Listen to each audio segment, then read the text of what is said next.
Right, so these two swings, the left-hand one was still a reasonable shot. The right-hand was just a better shot, okay? So the movement we're discussing, obviously, with that shift of weight is definitely now coming into your game, okay? If we look at both of these swings now, the sort of red line there, you sort of got the top there, and then we kind of move as the club's just about to start coming back down. So we are moving our body a little bit earlier, which is great.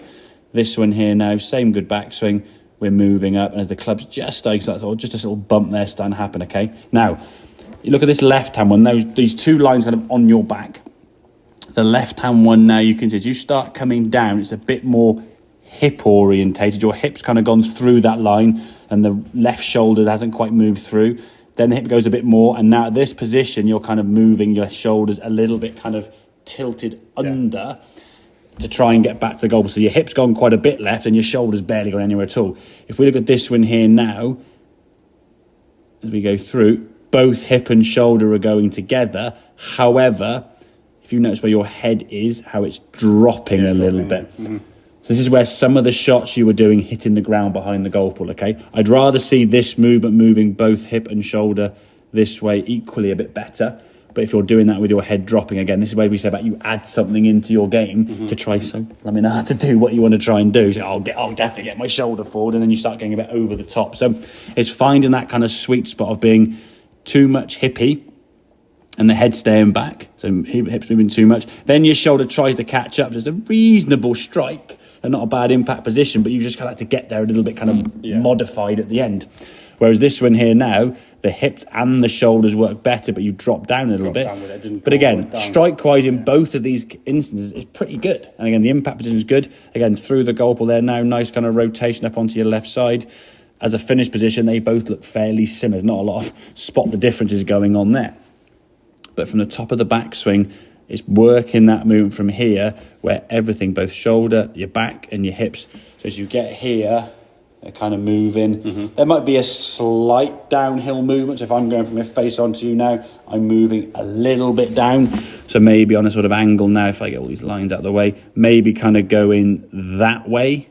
But your head's probably going, we sort of put a line there, so where your head's going to go in there. It's tracking down, for me, just a bit too much, okay?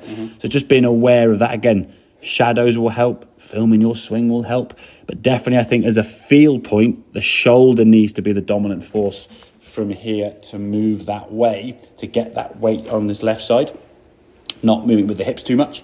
But if you do it too much or you try too hard to do it by moving other body parts in a different direction or the wrong direction, you might start in the ground a bit before behind the ball. So if you're leaning and coming this way into the golf ball, suddenly now the ground's coming up to you and you're going to hit the ground early, aren't you? Yeah. You'll adjust to it.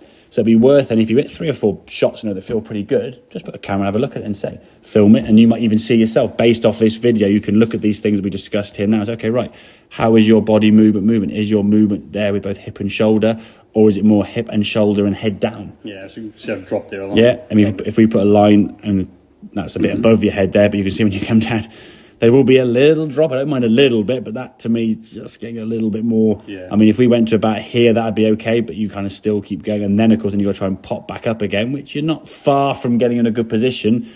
But like I say, it's more compensation. It's more than 2 or 3 wrongs making a right kind of thing. Yeah. So it's moving left correctly, which you are now, okay? But it's moving in the right direction. We don't want to go too far with this, as we saw on this left-hand one here now. You move with the hips a bit too much. The head sort of stays nice and high there, okay? And then the shoulder starts coming in at the end.